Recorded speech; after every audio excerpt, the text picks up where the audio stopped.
ଆସ ଏହି ପ୍ରଶ୍ନଗୁଡ଼ିକର ଉତ୍ତର ଆଲୋଚନା କରିବା। ଦ୍ୱିତୀୟ ଦେବରାୟ ନିଜ ସୈନ୍ୟବାହିନୀରେ କ'ଣ ନୂତନତା ଆଣିଥିଲେ?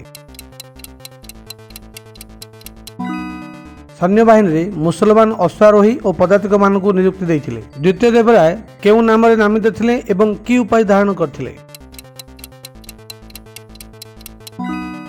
ପ୍ରୌଢ଼ ଦେବରାୟ ନାମରେ ନାମିତ ଥିଲେ ଏବଂ ଗଜବେଣ୍ଟକାର ଉପାଧି ଧାରଣ କରିଥିଲେ। ଦ୍ୱିତୀୟ ଦେବରାୟଙ୍କ ଦରବାରର ଶ୍ରେଷ୍ଠ କବି କିଏ କିଏ? ଡିଣ୍ଡିମ ଏବଂ ଶ୍ରୀନାଥ। କବି ଶ୍ରୀନାଥ କେଉଁ ଉପାଧିରେ ଭୂଷିତ ହୋଇଥିଲେ? କବି ସାର୍ବଭୌମ। ଦ୍ୱିତୀୟ ଦେବରାୟଙ୍କ ସମୟରେ କେଉଁ ବିଦେଶୀ ରାଜଦୂତ ବିଜୟନଗର ରାଜ୍ୟ ଭ୍ରମଣରେ ଆସିଥିଲେ?